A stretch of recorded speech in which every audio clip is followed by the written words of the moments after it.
The Blind Hacker. I am visually impaired, legally blind. I started losing my sight. I have a whole talk about it. Hacking while blind from DerbyCon and Circle City. One of them's 30 minutes long, the other one's an hour long, where the hour long one, I actually start to show you the tools that I have to use, which is where I take a lot of time to go, hey guys, when you're developing tools, it'd be really cool if you comment your work and make it so I can output it, because if not, this is what it sounds like. And then I hit go on a Nessus like scan that started bringing back even like HTML or a SSL certificate, and you can hear OXAO, you know, you hear the whole binary, you hear the whole hex of it, and people were like, and I didn't even make it but halfway through that, and that was only like one of like 4 SSL certs, so I stopped and I was like, so, you know, this is why I have to output things. I do a lot of parsing. I'm trying to get to the point where I feel a little bit, so after the last talk, I only caught the tail end of it, but I was like, you know, I try to get to the point where I feel comfortable, just because I do have a physical disability. A lot of people know me, that the people that know me know that I'm a really good guy, know that I mentor, know that no matter what, I'm always out to doing those things, but I still suffer from the, is my work good enough for other people? And so I'm like, you know, I really want to release these things so that way I can get other visually impaired or blind people into our industry, and it would definitely help them out. But I'm like, then I have to maintain it, and then I have to be responsible for it. But not really just that, like, would people even care? So the big systemic issues, but you know, I'm sure ultimately, if one person uses it and benefits from it, it's better than nobody. So I was going to say, I got to start negotiating. The answer is yes. Yeah. The whether it's good enough, you know, that's an existential question. It ends up going a couple of different ways. Does it work? And is it pretty? Do I really want myself to be judged by this code? And I really fall victim to fear of the second one. And finally, a number of years ago, I just said, okay, forget it. They can hate me, but I'm going to share. Perfect. And, you know, one of my best friends and mentors once pulled me aside. He says, you know, even ugly code is worth running if it's good. Well, thanks. I appreciate that. Yep. So let me give you a brief intro, Joe. Joe, you're an InfoSec enthusiast for 15 years, making and breaking things. You run Dead Pixel Sec. And that, for those of you who don't know, that's a growing InfoSec and learning community which sponsors other organizations and raises funds for multiple causes. I'd like to hear more about that if you have time at the end. I actually have a slide on it. Excellent. Awesome. Joe, you spend your free time mentoring members of the InfoSec community. Thank you very much. It is most important. And completing resume reviews, which, again, super helpful to others around you. So with that, I'll let you take it away. Awesome. So I called this CyberPhunk2020 instead of CyberPhunk2077, primarily again because we have this funk going around, and of course I had to spell it with the PH. So 2020 has been an awfully interesting year, an entire shift to human culture and even hacker culture. You know, the minimalized socializing we get anyway is gone, and if you're new to the industry, you don't even know what some of that's about. So you've only been exposed, if you've started this year, you've really only been exposed to 1 or 2 cons, and then a slew of virtual cons, and you're like, is it always like this? Well, I tell you, in real cons, I've been to so many cons throughout the years now. I've stopped going to the talks, the ones that I know will be recorded, unless it's a friend or unless I'm really going to get immediate value out of it. And I socialize. I socialize because I found that I can learn a lot from those people too. And then you go, hey, I really, I was at your talk. I did come to your talk. Tell me more about these things. You go to the bar afterwards. You can learn a lot more. So, with CyberPhunk 2020, it ultimately is, you know, how to still kick off your career in your cyber journey in this 2020 era. Again, so who am I? Mentioned the blind hacker. Yes, I'm visually impaired, legally blind. I am not disabled. I don't consider myself disabled. Ultimately, I still have some of my vision. So if you see me around, you know, I have an entire talk about that again. Hacking while blind. Go see it on YouTube. There's let's see. So you know, I'm still a goonie, a gamer, nerd. I still game, even with the lack of vision. I play a lot of first-person shooters, RTSs, everything. Still, it's who I am. Educator, mentor. Again, definitely those are my core benefits. I can't stop teaching. I've been to places where my wife's like, "Do you have to turn everything into a lesson?" Sorry, but yes, people need to know things. Hacker, penetration tester, red teamer, and not just a red teamer, because I do really good penetration testing, but I've actually done, government grade tiger teams in my history, and actually, brought down entire facilities, fun stuff. Catch me in a bar one day when we can be back in person. I'm a director of offensive all day long. I'm currently director of offensive security at my current company. I am. There's some stuff going on there. Pay attention. I do a ton of community outreach, and of course, I'm an ally advocate, meaning for accessibility. Again, I've tried to write a lot of accessibility programs myself. A lot of fun stuff. All right, what I do. I love hacking networks, systems. It's kind of my thing. Not so great at like the reverse engineering and a couple of the other things, but I can do them. But as I was saying earlier, these are my things. Again, if you want to hear some fun stories, there's a ton there. Love modding things. Again, games, code, scripts, hardware, SBCs. I love single board computers and single on-chip circuits. And you think visually impaired, how can you do them? I've actually learned how to build them in CAD programs, and I just order them directly from China. Hope to do what I want them to do, get them in, and then I put them all around my house. I have sensors around my house to measure humidity, just weird little things that I built into a small little ecosystem when I know they exist, but why buy them when I can make them? Again, so I'm Joe B, but I created this personality for the Blind Hacker primarily for streaming. Again, mostly education stuff. I'm a teacher, a mentor, and a coach.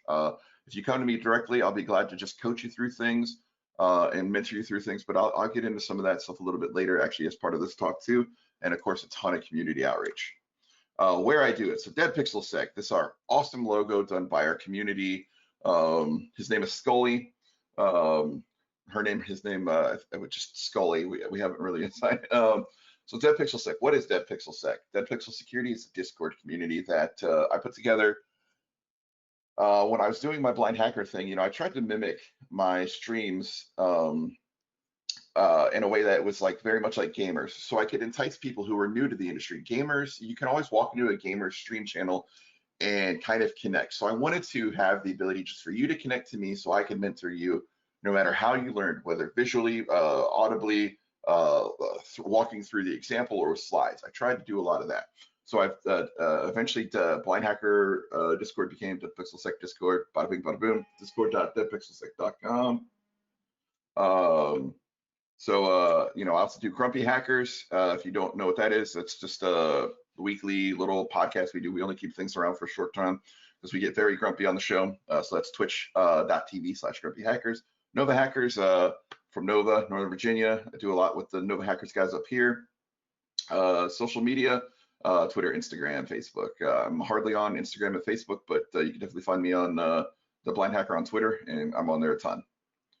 All right, so let's start off your journey now. So I get the question a lot. Education. Do I need a degree? The answer is no. Do I need a certification? The answer is no. Well, then do I need to be a black hat then? Also no. And then I always get the question, well, do I need to be some kind of elite hacker then? No. So when it comes to you starting your journey is going to be very personalized, very individualized, and everybody has a story. Part of what I do as a mentor and a coach and just as a general person of who I am, I want to hear everybody's story first. Seriously, if you have a really cool story, you want to share it, find me, shoot me a tweet, a DM. I'll jump on a voice chat with you. I want to know your story. I like stories. Stories are how you can relay information and when you're trying to be empathetic, and it's hard to be empathetic at times when you're introverted, you're extroverted, you're a different kind of person. We all have personalities. But the good thing about storytelling is if you tell a good story or a good narrative, everybody can kind of be there with you in those moments and feel, at least in to some measure, the things that you were feeling, no matter introvert, extrovert. So even if you're not good at telling stories, keep telling your stories until you get good at them. But ultimately here, when you're getting into cybersecurity, do you need any of these things? No. Will they help you out in your career to get more money, to get higher up a ladder? That answer is yes. But ultimately, to start your journey, none of these things are going to be required at all. Because your journey is going to be, again, very individualized, personalized, but there is a core set of things you do need to know. Make sure I'm on the right side. There we go. So where to start? I get this question a lot. Well, okay, cool. If I don't need all that, where do I start? Well, guess what? In 2020, it's hard to tell actually where to start. There's an extraordinary number of paths here, and I love this picture I picked up. There's a person here, and they've kind of deviated from the two split paths, but they get a little bit further along and they see there's multiple paths. And if you see past that more and more and more, cybersecurity gets very similar to that in the sense of, well, what's red team and blue team? Well, we've finitely turned our offenders and defenders into a red team and a blue team, just so that way you can kind of get those apropos functions down. Well, ultimately, it doesn't matter where you start. There's again, a lot of people say, oh, well, entry-level security operations center. Where I disagree, even as a senior level offensive security red team or pen tester, if you work at a security operations center, I have just as much respect for you if you have 50 years of pen testing, red teaming, and you've hacked the Pentagon and you've walked into the president's office and thrown paper down on his desk with his personal password. Great. Security operations, folks, that's not entry level either.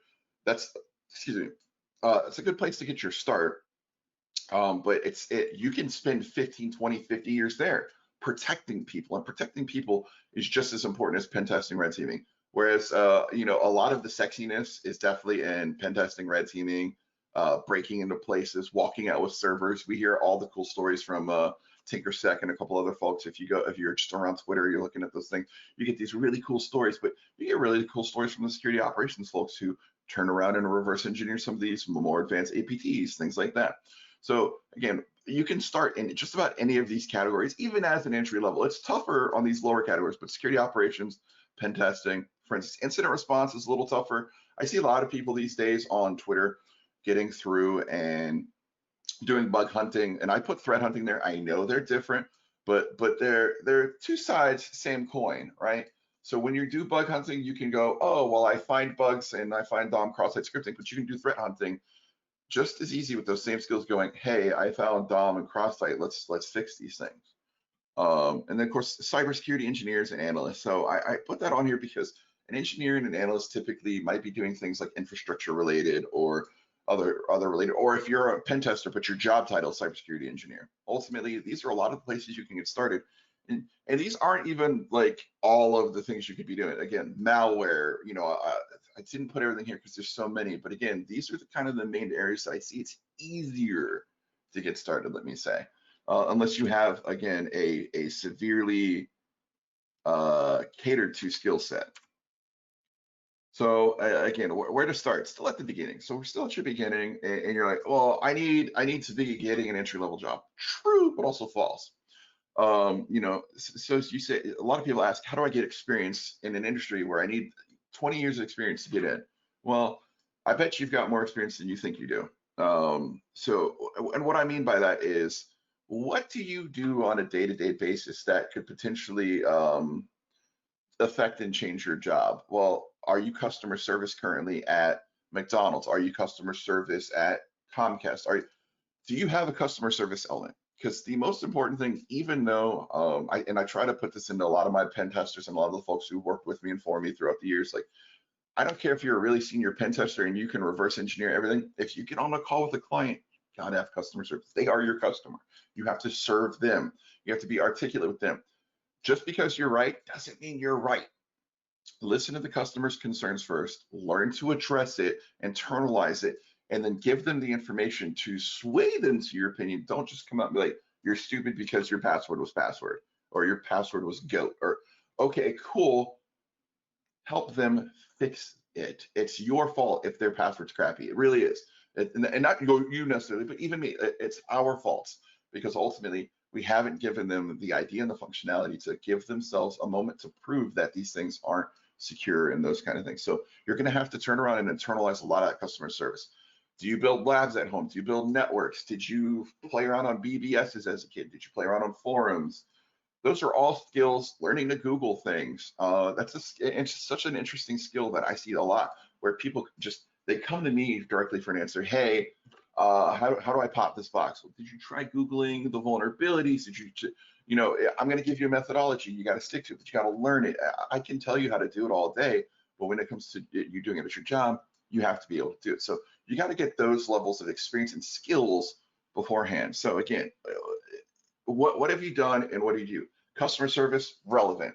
Turn around and grab that CSA job you hated and turn it into a, you know, this is my real customer service and I can troubleshoot, I can problem solve. So again, bet you have more experience than you think. This is why when doing resume reviews, I go, yeah, don't just be, oh, I picked up phone calls and did, no. You addressed a customer's concern in their time of need when they called you. It's all about wording, and I know sometimes it's bullshit, but that's the way it is. It is a very valid tactic to take the skills you do have to use them. When to start? Well, guess what? 2020, yeah, plenty of time. You're not supposed to be going outside. You're supposed to be social distancing. You know, now is literally the best time to start. Are you already in IT? No? Cool. Again, customer service. Do you have technical writing skills? Can you go write if you're even a person who writes fantasy, sci-fi fantasy stories, short story, whatever. I just need people to have the imagination and the ability to build a self-narrative. That's what I need. Technical writing capabilities, even better. If you can go to your university, if you're in university, or if you can go, if you're not in university, find a technical writing course. Being able to write a document from this perspective to this is the utilization, this is how to do it, here's these steps, all useful. Coding, awesome. If you can code or script, it's going to help you out. Doing research, again, knowing how to Google something is such an important thing sometimes because you're not going to have your mentors around, you're not going to have your buddies around. Just being able to get onto Google, to get on your search engine and find the manipulation towards the thing you want. If you are doing cutting edge research, I've done a ton of this.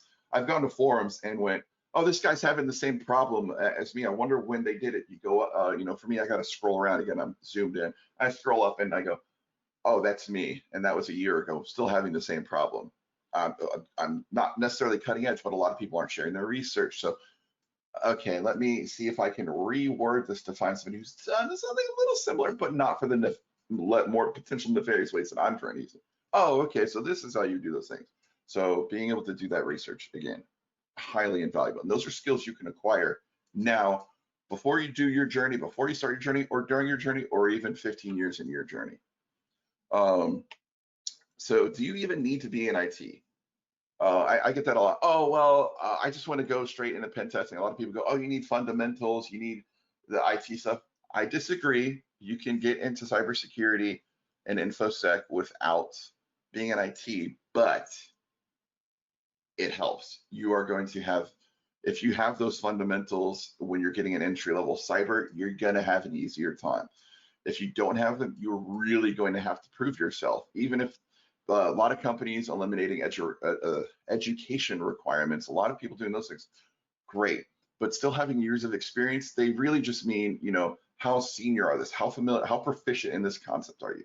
And if you're proficient, still apply.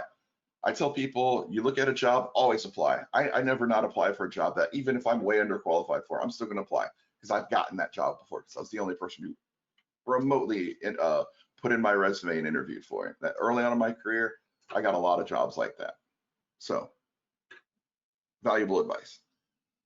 Again, when to start? We're still looking at now. So what could you be doing? Would that be considered fuzzing? Would that be considered what?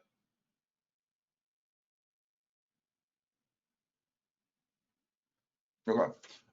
So again, when to start? So with all this additional downtime, again, what can you be doing? You can definitely be learning some coding, scripting, and automation.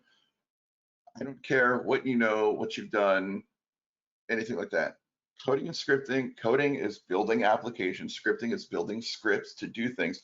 Automation. My life as a senior level pen tester, red teamer, is made extraordinarily easy by me and my team automating what we do. What is automation?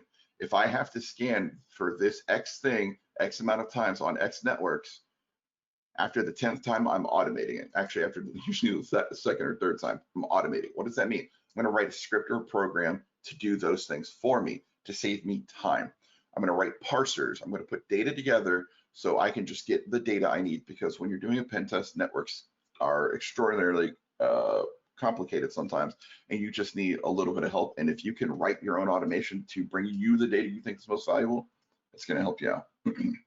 Networking, TCP, UDP, IP, routing, hardware. Those are some of the most basic things I need you to do if you're going to come to me and ask me to be a pen tester. I need you to be able to understand the handshakes, because I'm going to ask you to do certain things with handshakes. A SYN scan your SYN. Oh my God, what is a SYN scan? Well, no, SYN. We're not sinning. It's okay. And what is SYN? Oh, synchronize. Okay, what does that even mean? I need you to know those things. It's going to help you out immensely. It's going to allow me to know that you understand what's going on. Things you can do as well. OSINT research and hunting. Again, bug hunting, threat hunting. You can do those things before you even get in the industry to build up a name, to build up a reputation. If you can do those things, if you can't, looking into bug hunting, even just being on HackerOne and trying to scan and enumerate places that, again, allow you to do these things, because there's the rules of engagement that say this is safe to do here. So there's no fear of breaking something. There's no fear of the FBI man coming to your door. You get a little bit safe harbor. Don't go outside the rules. They will punish you for them. Pay attention to the rules, follow the rules. I know being a hacker, you're supposed to break the rules. Don't. Don't do badness. And I think I'll say that later on too. Again, there's plenty of resources for research. Of course, reading and writing, again, critical skills you can build right now. There's so many skills that'll help. If you have a skill, you can probably, to take your hacker mindset, which is how can I use something that's not supposed to do something that's literally what we do. If that's the mindset you have, then you can do this. And by the way, SOC and blue teamers are hackers too, because again, they're doing something with something that's not supposed to do this to do something. So it doesn't matter. If you've got that mindset, that's going to be the first important thing for you. Develop a plan and stick to it. So again, this is a very individualized journey on your own. If you find it that it's hard for you to learn on your own, then there's plenty of free resources. As a guide, finding a mentor, again, hugely. I will help you as much as I can, but did I even say? Oh yeah. So people always ask me, are people going to be willing to teach me? The answer is yes. Then there's Mentor Mondays on Twitter. People always saying, hey, I need a mentor for this, or hey, I'm mentoring for this. Go pay attention. It's a good hashtag. Come to DeadPixelSec or an InfoSec community. Being a community member, even if you're not in the community now, helps out, because it helps you make networks and connection. That's huge. NetSec is a huge resource for a lot of people. Reddit, forums, a lot of that information is out there, freely available. So you got to develop a plan where you're going to learn these things using these people. And again, I don't know if I said it. Get multiple mentors. I don't know if I might have thought it, but didn't put it. Don't have just one mentor. You can come to me and I'll teach you cool red team stuff, forensic stuff, a lot of stuff that I know and do on a day-to-day. I don't know everything, but if you think you have a passion for those things, find people that'll mentor you there. You should not have one mentor. You should probably have a dozen, if not more. But keep in mind, those are people that you should be able to rely on. A mentor is someone who you should be able to rely on. Ask a question. Don't ask questions you could Google. Ask questions, I'm having trouble with this and I can't figure out what to Google, and then go to your mentor, especially after you start to develop the relationship. They will appreciate that more. I'm glad to help out and point you to resources, but I need you to do some legwork first and then come back to me. I have this brand new bubble of data. What do I do with it? Oh, well, you can apply here, there. I should be directing you, not telling you what to do. Again, where to start? Huge question. Anywhere. If you've got some foundations, awesome. If you don't, you have to get the foundations to be in this industry, no matter what. SOC, red team, blue team. If you're going to do any of this, you need to know networking. You need to know hardware. You need to know a few of those things. And first of all, I love this. I saw this with Punk first, and it's okay to be new track, and it's totally okay to be new. I don't think there's a real such thing as dumb questions. Now, if you come to me and ask me the same question multiple times, I'm going to get annoyed with you. But ask me every question. If there's a legitimate reason for you to be asking me this question, ask me. But don't You know, again, don't ask, how do I break into this box? How do I hack someone's face? Go learn how to hack in someone's Facebook. There's 90 YouTube videos how to do it. I don't need to teach you, and I will refuse to teach you. In fact, I will probably block you at that point. But you need any of these things, I can help you with them. It's okay to be new. Your Network Plus, solid foundation. Security Plus, solid foundation. There's a few others. You know, a lot of people bash CEH, but guess what? Still teaches you a methodology that you can ultimately use to get your OSCP. OSCP, sure, yeah, get that. OSCE, e-learn certs are fantastic. You know, do you need these certs? Again, no, you can study just the material, but you have to know these things to be able to do the jobs. And that's why there are certifications over degrees. Move on to concepts. Move around concepts to find your passion. If you're, man, I actually don't like forensics. I hate data diving. I hate carving data. I hate just watching it count meta packages. I hate watching it SHA things. Cool. Find another passion. It's that easy. If I wake up tomorrow and I say, you know what, I don't want to be a red teamer anymore. I don't want to be an offensive security person. I do have the skill set to approach a security operations center and go, I'm going to come work for you guys as, you know, a senior person. It's going to take me a little while to change mindsets, but we could do this. And that's the benefit. Even 15 years in, I can still do something like that. Go, I would like to not do this stuff anymore and do these things because of the broadness, but also the similarity and the way that we do things in the industry. Again, be open, find as many passions as you possibly can, and it's okay to have more than one. It really is. If you're at work doing a pen testing, but you find yourself writing Yara rules and regex rules on the weekend, perfectly suitable and fine. Chin up, you can do this. Huge level of encouragement. Again, free training out at Cybrary. Seek there it is. Seek multiple mentors, many of them. I knew I wrote it somewhere. Learn on the job if you can. I've tried to encourage a lot of people who are in IT already to go, just approach your security team. If they're good, they will be glad to go, come sit in on a few things. Come just chill with us, talk with us, go to lunch with us. Ask if you can go to lunch with them. They're people too, guys. They're not rock stars. They're not superheroes. We're just people too. One of the best things you can do when starting, again, is stay positive. Just always encourage yourself. If you need encouragement, BSD Bandit, Blind Hacker on Twitter. BSD Bandit is a huge inspiration to me. Good friend of mine, known him for years now. We talk and do a lot of stuff and hang out, but just that level of encouragement that he tosses out is awesome. Again, keep learning. Don't do badness. If you don't know what I mean by that by now, rewatch this and come back. Don't do bad stuff. All right, sorry. Questions? MC, do we have any questions so far? Waiting for them. Okay. So far, you've covered a lot of really great things on how to get started and how to ramp up, how to build yourself, how to take the things you've already got and capitalize on them, because you probably have more experience than you think. No, you got some really great stuff. By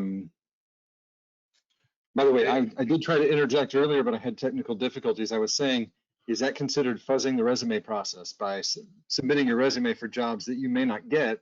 Because it's not necessarily about your resume, it's about what they need and who all applies. You're finding, I hate to say it this way, but it's coming out. You're finding weaknesses in the interviewing process, in the hiring process. You got to find the one where your resume lands and you're the top candidate.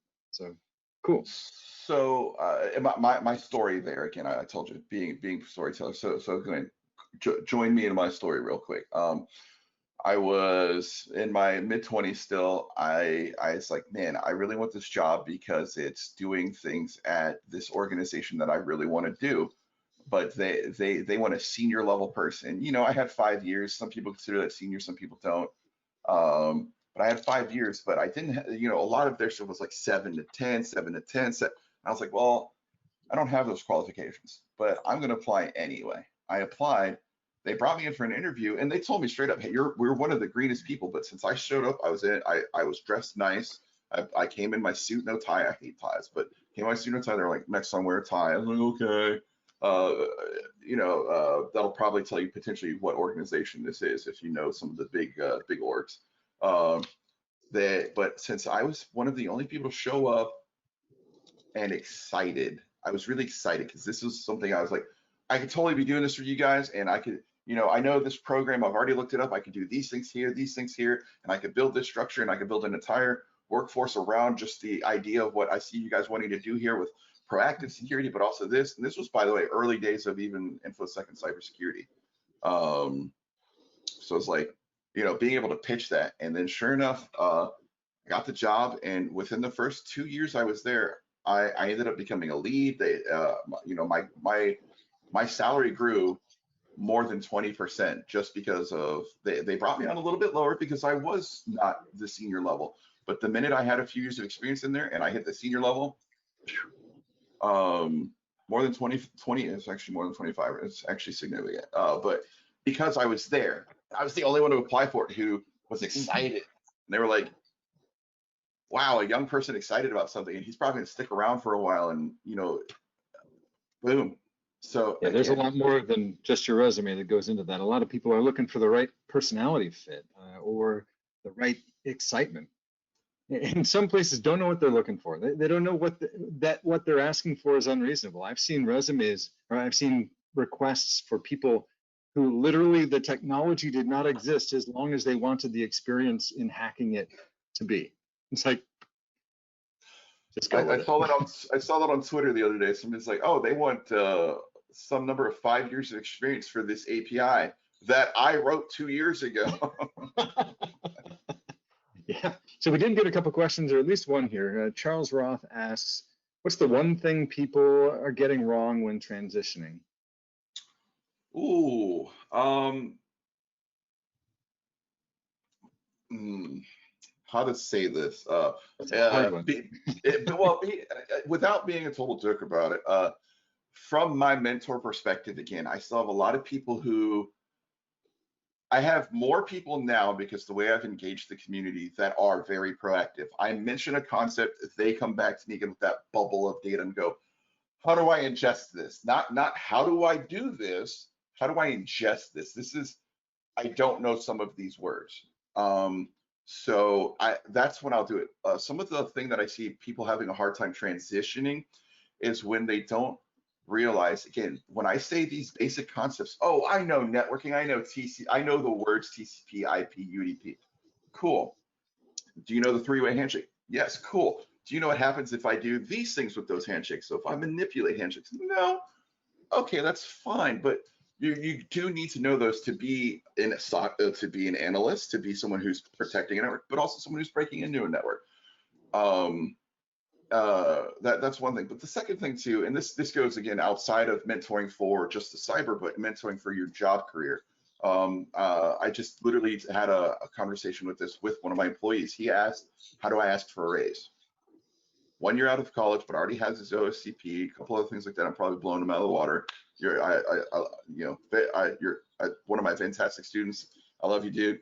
But he was like, how do I ask for a raise? And I was like, you're coming to me asking me how to raise? He's like, oh, it's like, no, I'll tell you. You got to be ready with information. You can't just go into a situation and have heard something and then go in and be like, oh, I know pen testers make $125,000 a year. I want to make that. And then I'm going to look at your experience and your other things and go, well, I would only be willing to pay you 85 because I really need you to learn a lot of these things, because after the interview, I liked you, your personality matches, but you don't have what I need. And then them go, pshaw.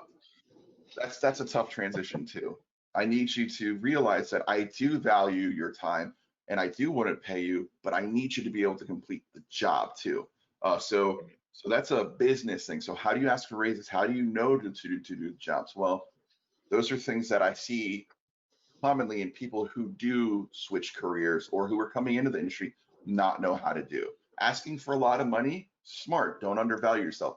Asking for too much money, not smart. I'm not even going to give you the chance now. Sweet. David Cybug gives you a thumbs up.